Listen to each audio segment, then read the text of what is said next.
fer aquest circuit cap a les coses que cada vegada ens toquen més de prop.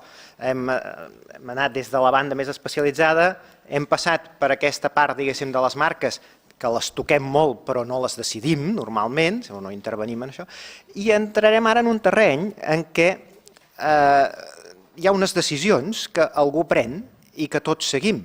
I ens interessaria saber com és això, és a dir, des de fa uns quants anys, subnormal ha deixat de ser una cosa que els nanos, a la canalla, a la meva edat, ens ho dèiem al pati per insultar-nos amb tota tranquil·litat. I en canvi avui és una paraula que si la sents dir al teu fill li esmenaràs, li corregiràs i li diràs que faci el favor de no dir-ho això. I en canvi li diràs que li ensenyaràs que es fa servir la paraula discapacitat o altres paraules. Qui ho ha decidit això? Per què no fem servir manicomi i es diu residència o centre psiquiàtric? Qui ha decidit que ja no es fa servir manicomi o que ja no es fa servir vell i es fa servir persona gran o gent gran?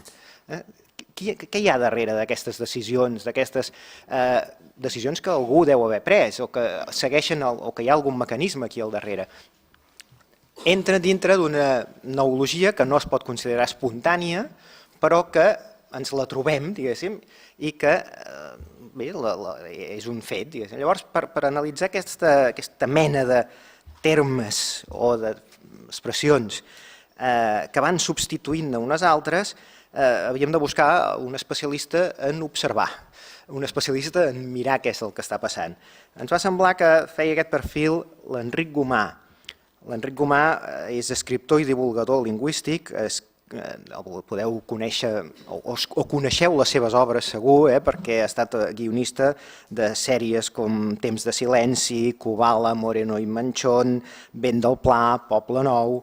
Està preparant actualment una pel·lícula sobre Jacint Verdaguer, el cas Verdaguer, i com a divulgador lingüístic, que coneixem més, sabeu que, a part d'intervenir en guions de programes com Caçadors de Paraules, El català a l'atac o Llibres a l'atac, actualment, diguéssim, el coneixem, o més recentment el coneixem perquè ha coordinat l'elaboració del llibre aquest que proposa reformes gramaticals, El canvi d'agulles, en què ha demanat a diversos especialistes dels mitjans de comunicació que facin les seves propostes de simplificació, de canvi de la gramàtica. També és autor d'una vintena d'obres de narrativa per a joves, per a infants, i al costat de tot això, o a més de tot això, o per tot això, l'Enric té una fina capacitat d'observació i ens va semblar que ens podia acostar una mica més a aquest fenomen i dir-nos en alguna cosa que ens permeti entendre-lo una miqueta millor. Per tant, Enric, quan vulguis. Sembla que hauràs de fer servir aquest micròfon. Sí, perquè l'altre té el mal vici de no funcionar. Molt bon dia. Escoltant els meus antecessors en aquesta taula, jo potser seré una mica menys descriptiu i una mica més prepositiu. I ara m'explicaré. Podria començar per un àmbit que els semblarà molt pintoresc, però que jo defenso i després entendran per què la meva actitud posterior amb la correcció política. Jo sóc un enamorat dels eufemismes. La meva família és campiona dels eufemismes. O sigui, directament, la meva mare, les meves ties, la meva àvia, era una meravella. I tot responia a un parlar d'un cert to de la burgesia mitja barcelonina que s'havien de distingir de les classes més treballadores o més populars o, segons ells, més mal parlades. Aquest tipus, d'eufemismes està molt ben recollit en una obra en castellà que es diu Una comèdia ligera de l'Eduardo Mendoza, que el recomano molt, ambientada l'any 47 a Barcelona, i trobo que té molt encert. El català s'havia d'ennoblir. Hi ha una sèrie de mecanismes que al segle XIX i al segle XX es van posar en funcionament, les escoles de monges, la Lliga del Bon Mot, s'havia d'ennoblir, perquè ens havíem d'elevar. El català arrossegava un cert complex d'inferioritat, perquè es considerava, o la consideraven, segons qui, una llengua de pagesos, una llengua molt arran de terra i s'havia d'elevar. De manera que tot el que eren paraules referents a l'escatologia s'havien de disfressar. La paraula merda, i ara faig un petit parèntesis, ara direm uns quants renecs. Espero que això no, diguem-ne, causi estupor ni incomoditat, perquè direm renecs, en un moment donat. La paraula merda s'havia d'evitar i llavors la meva mare, per exemple, diu coses com aquell lloc fa pudor de lavabo, que és una cosa molt extremant. O una gabardina color de merdis, amb aquesta llatinització. O el vàter és la trona. O amb el meu pare, el Celsià, a vegades tenien uns diàlegs molt críptics, perquè anaven al lavabo i es preguntaven què ha sigut, curt o llarg? Que això té a veure amb els anglesos, els nens els fan dir número 1 i número 2. Què has fet, nen, un número 1 o un número 2? Número 1 és pixar, perquè m'entengueu. Hi havia una família de Barcelona, adinerada i benestant, que als anys 40, i això no m'ho invento, deien en castellà los huetes, no los cacahuetes. Hoy hemos comido huetes, no deien cacahuetes. En aquest sentit, el més recent, el popó, pels excrements de gos, és meravellós. La paraula hòstia, per descomptat, estava completament vetada i a partir d'aquí, òndia, ostres, òstima, ospa. Ospa, que té un derivat molt curiós, amb hospedrer. Hospedrer, per què? Per allunyar-se del sentit original. Només és per distanciar-se, perquè ningú pensés que podies estar dient hòstia. No, estaves dient hospedrer, que és un invent. Com me cago en la marcelada. Me cago en la marcelada, els hi dic molt ràpidament, jo ho trobo fascinant, ve de me cago en la Mare de Déu. Em sap greu perquè és una expressió molt forta, però em sembla que som lingüistes i som filòlegs i la podem assumir. I d'aquí es va transmutar a me cago en la mar. Però me cago en la mar s'havia d'afegir algun aspecte que ho distanciés de l'origen perquè era molt incòmode i li vam afegir salada. Me cago en Ceuta és preciós perquè me cago en Ceuta ens estem defecant sobre una ciutat del nord d'Àfrica que no en té cap culpa, pobra, i aleshores ve del Déu i llavors per disfressar-ho. El cos, per exemple, és un centre d'eufemismes molt impressionant. La paraula cul era molt prohibida a casa meva i en la societat barcelonina també era erradicada completament, entre altres coses perquè en català cul vol dir, i deixa'm-ho dir així perquè em sembla que és la paraula, vol dir cony. Als segles XVIII i XIX, quan es fa servir cul, es fa servir cony. A l'Alguer, que tenen un català fossilitzat del segle XVII, hi ha una manera d'enviar algú a fregir espàrrecs, és vés al cul de ta mare. Per descomptat, estan dient l'origen antic. La menstruació és una meravella, perquè tenir els pintors, tinc els pintors, no això, o tenir, que això sí que a casa meva no ho he sentit i em sap greu, perquè m'hauria agradat tenir la tia Maria, que no sabem d'on ve. I en aquest sentit hi ha la mare d'un amic meu deia a les seves filles nenes que us heu rentat als Països Baixos, i ja tanco tot aquest apartat perquè vegin la riquesa de tot plegat. L'Elisenda Roca, la periodista, un dia em va explicar que tenia una veïna que deia coronys. O sigui, era l'eufemisme de l'eufemisme. Ja no s'atrevia ni a dir codonys, que ho trobava massa fort. Coronys. N'hi ha moltes, vaja, hi ha molts casos com aquests. Fins i tot no és amb llengua oral, espontània, familiar i col·loquial. Hi ha poblacions que s'han canviat el nom. Santa Eulàlia de Riumerder va preferir dir-se Santa Eulàlia de Riuprimer, perquè ho trobava massa incòmode dir-se Riumerder. I a les places, perdiu era la freixura, perquè parlar de freixura era devaluar-ho i perdiu s'aixecava. Per últim, és que hi ha tants casos. Els Beatles contra els Rolling Stones, l'any 81, una obra de teatre que va estrenar al Romea, el conseller Kanner va demanar que Jaume Fuster la revisés i llavors va fer una cosa fascinant. Va canviar tot el que era directe per eufemismes que jo no sé on va treure, però, per exemple, el clítoris va passar a ser la campaneta a l'Enigning, cosa que no sabem. Bé, tot això ho he explicat, és una mica anecdòtic, però ho he explicat per explicar que l'eufemisme és riquesa, sempre que no te la facin de tu. O sigui, sempre que sigui existent amb certes persones, amb certs grups. He de dir que les dones han estat fins ara, en aquests moments no ho sé, però han estat fins ara més proclius a l'eufemisme per raons d'elegància, de decòrum, i els homes menys, però aquesta necessitat d'ascendir, de deixar enrere la classe social d'on es ve, perquè tots venim de pagesos, no ens enganyem. O sigui, els nostres rebesavis estaven cuidant els camps. Justament els meus avantpassats, al segle XVII i XVIII, estaven als horts de Sant Bertran, que és on som ara, cuidant les hortes, al costat de les drassanes, per descomptat, cuidant les hortes, i tots collien patates i raves i parlaven com podien. Aquesta necessitat de purificar-se és el que ha fet que l'eufemisme triomfés. En aquests moments també en tenim, no penseu que s'han erradicat del tot. Si jo digués en aquests moments amb vostès davant tinc ganes de pixar, seria indecorós. Fem servir altres expressions més... I em sembla bé, perquè el que hem d'estar és còmodes amb la llengua. Tot això ho dic perquè a Caçadors de Paraules estàvem triant temes per fer els capítols i vaig proposar dedicar un tema de Caçadors de Paraules als eufemismes. I una redactora, que tenia molt caràcter i molt mando, va dir: això és cosa del passat, ara ningú no fa servir eufemismes. I ella, aquests tradicionals que dic ara, no els feia servir. Era una dona molt mal parlada i naturalment no feia servir aquests eufemismes.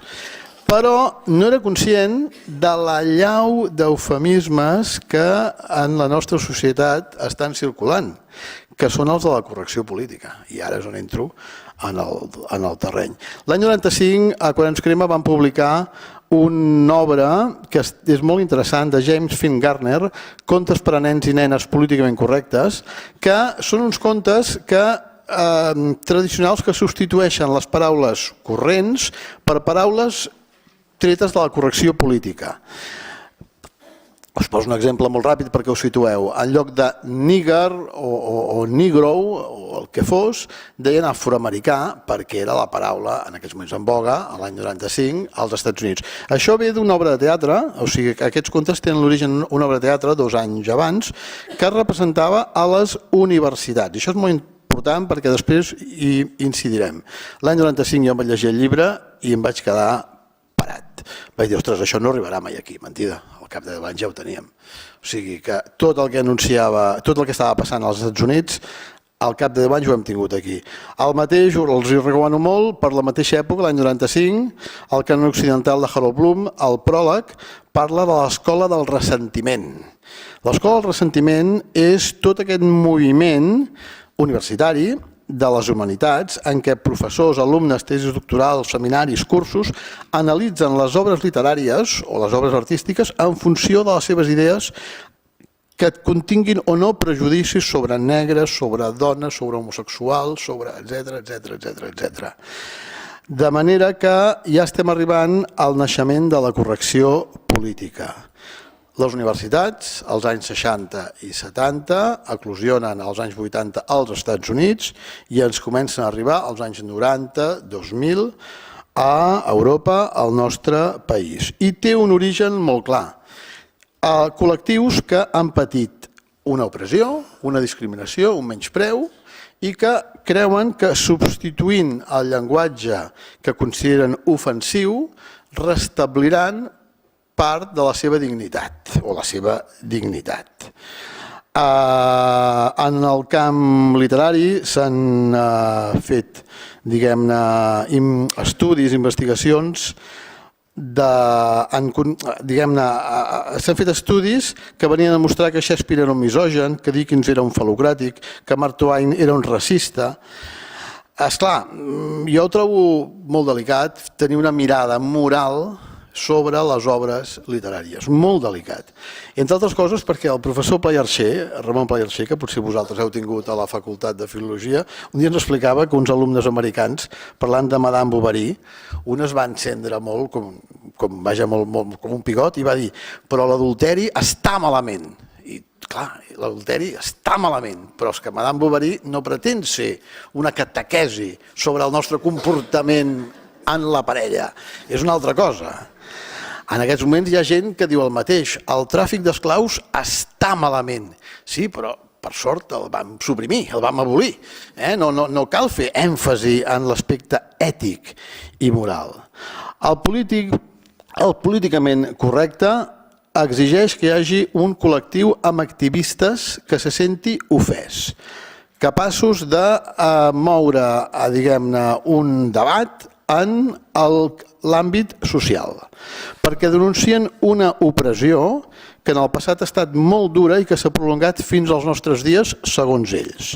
De manera que exigeixen canviar subsaharià, negre per subsaharià, moro per magribí, etc.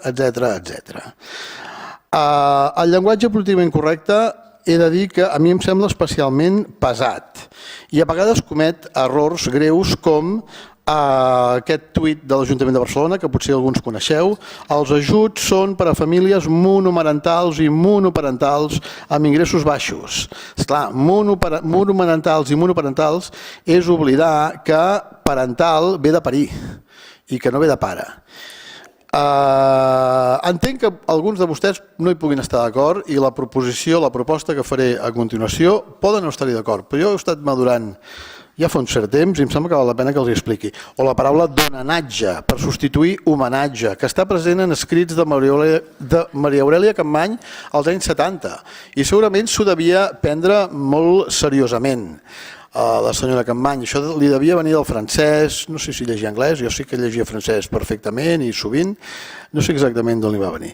La substitució d'home per persona, que ens trobem amb alguns problemes com l'home de Cromanyó, perquè encara no ens hem avasat a dir la persona de Cromanyó, o vell o avi per vell, i avi també s'ha de canviar per culpa del desenvolupament de gènere, llavors n'hem de dir gent gran, i al costat de la gent gran hi ha l'alumnat i la ciutadania, i el personal, tot de paraules englobadores. Això, deixi'm dir-los, i espero ser més àgil, que vivim en una societat que tothom es queixa. O sigui, vivim en una societat molt irritable i molt irritada, i els drets són conculcats contínuament i tothom se sent ferit en el seu honor. I això ho trobo una mica excessiu. Ara, pensar que canviant les paraules fas un gran pas endavant en la lluita contra aquesta opressió, jo crec que és molt opinable. Hi ha persones, a més, he de dir, que crec que s'ho creuen sincerament i hi ha un punt de puresa en aquest moviment, sobretot els moviments juvenils generalment acostumen a ser molt purs, però al costat d'aquestes persones dignes de tota la meva simpatia també hi ha arribistes, que penso que hi ha persones que s'erigeixen amb estandards del feminisme, la lluita contra la discriminació ètnica, la lluita contra la discriminació sexual, potser perquè també els marca perfil, els marca caràcter i es converteixen en un modus vivendi com a persones públiques en certes tribunes com són ràdios, televisions, diaris. Per aquests tinc menys respecte, per descomptat. El problema de la correcció política és quan te la imposen. I amb això la meva proposta és que pugui conviure les paraules de la correcció política amb les paraules que intenten substituir, perquè són registres diferents i m'explicaré molt ràpidament. Hem d'entendre que el president de la Generalitat no pot dir gitanada. Per què? Perquè és el president de la Generalitat, representa tots els ciutadans i un periodista tampoc. Però en canvi, en el llenguatge, en el català col·loquial que fem servir entre amics, entre persones, no hauria de ser tant problema. Per què? Perquè reflecteix un estereotip que naturalment s'ha de combatre en la realitat, però en el llenguatge ha quedat fossilitzat amb aquesta, diguem-ne, paraula. Us poso un altre exemple. La meva tia es va casar amb un negre, això és veritat, Es va casar amb un negre. Jo no sé com dir-ho, jo no tinc ganes de dir subsaharià o afroamericà, no en tinc ganes. Per què? Perquè és la paraula d'ús corrent, d'ús corrent i si dinamitem negre per una persona d'un determinat aspecte, estem dinamitant també una quantitat de referents, una quantitat de jocs lingüístics, una quantitat de frases fetes, de fraseologia, de dites, que naturalment subsaharià no té.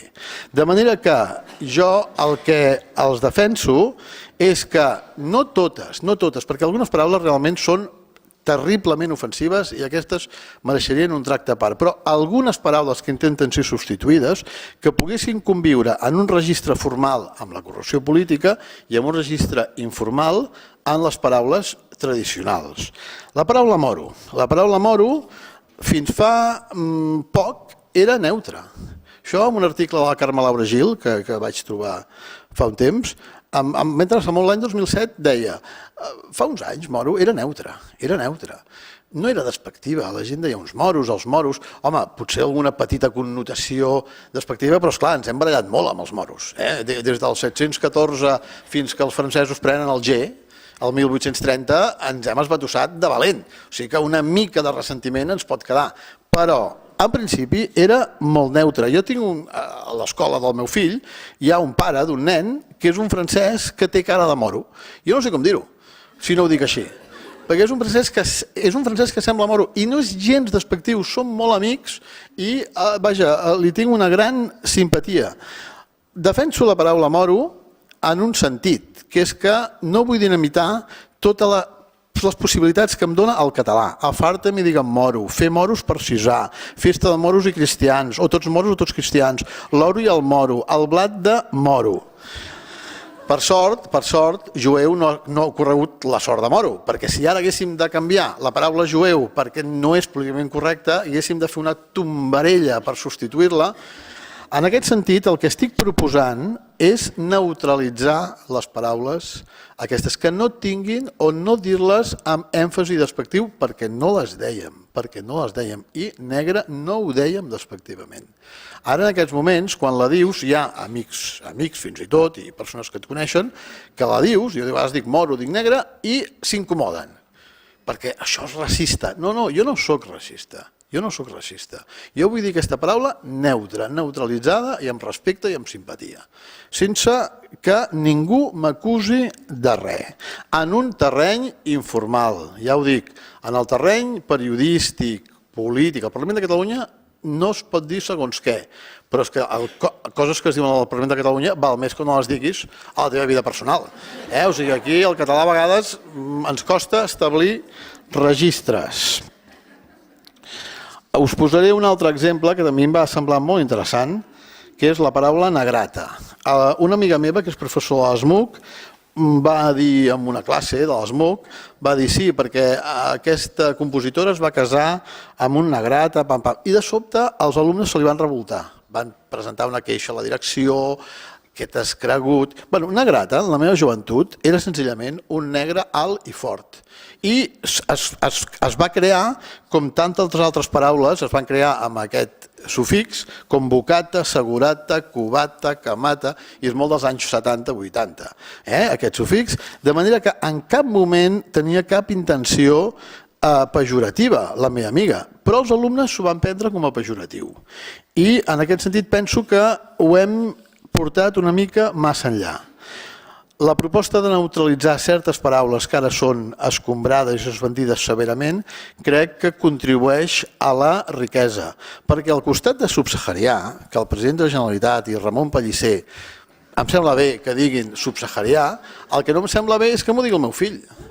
Diu, avui hem anat a una altra escola i hi havia uns nens subsaharians. No, que em digui uns nens negres i ja està, si li ve de gust dir-ho. I si no li ve de gust, que no ho digui. Els vells, per mi és un bon exemple. Els vells és una paraula meravellosa, el català té 1000 anys, aquesta paraula, té 1000 anys, ja apareix al segle XIII. Imagineu-vos que al costat de vells, nens també fos una paraula demonitzada per la correcció política, i haguéssim, en lloc de dir nens, haguéssim de fer una tombarella, i haguéssim de dir infants, o els marrecs, o vés a saber què. No, diem nens i és la paraula natural. Doncs vells, igual. A mi m'agrada la meva mare quan diu, ara que sóc vella, o els vells som així, penso, sí, és que ho has de dir així, està molt ben pensat. Aleshores, que els serveis socials de l'Ajuntament de Barcelona no faci un pòster dient els vells, em sembla bé, però que nosaltres, en la nostra vida privada i col·loquial, que és el 99% de l'ús del català, és aquest registre que estic dient jo, col·loquial, privat, familiar, amical, puguem dir els vells sense cap mena de sentiment despectiu, també em sembla bé. Gitano. A vegades les notícies diuen una dona d'ètnia gitana. Bueno, no cal que estudiem sociologia per mirar les notícies. Ètnia gitana, podien dir una gitana i ja està, una dona gitana. Sudaca és molt delicat perquè Sudaca ja va néixer despectiu, molt despectiu, però Sudaca, en el fons, té els mateixos mecanismes de creació de com s'ha creat Castefa per Castelldefels, Santaco per Santa Coloma, Sanco per Sant Cugat, el Bompa pel Bon Pastor i Platjafels, aquesta és la meva preferida, Platjafels per Platja de Castelldefels. Em direu, és quillo? Sí, és quillo. És quillo, però com va dir el bisbe Torres i Bages, el català serà quillo o no serà. I per últim, us poso ja, estic acabant, tranquils. Els paquis és una manera col·loquial de dir els pakistanesos i els colmados pakistanesos, en anglès és terriblement despectiu i en català per sort no.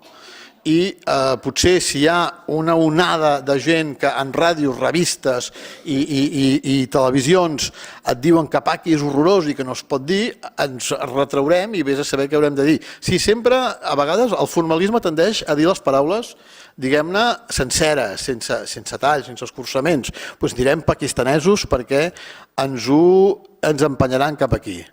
Per últim, la paraula guenyo, per exemple. La paraula guenyo, una persona un dia em va dir, tu no li diries guenyo a un guenyo? Dic, no, esclar que no li diré, però en canvi jo vull dir guenyo en la meva... És una paraula del català que està bé i que és descriptiva i no el menyspreo per res, és descriptiva i prou. I hi havia un guenyo a primera fila que... Bueno, ja està, no passa res i no, és que hem de neutralitzar. La idea és que hem de neutralitzar. Com vull dir metge i no vull dir facultatiu. No vull dir facultatiu. Coix, cec, mut, manc, els cecs, per acabar.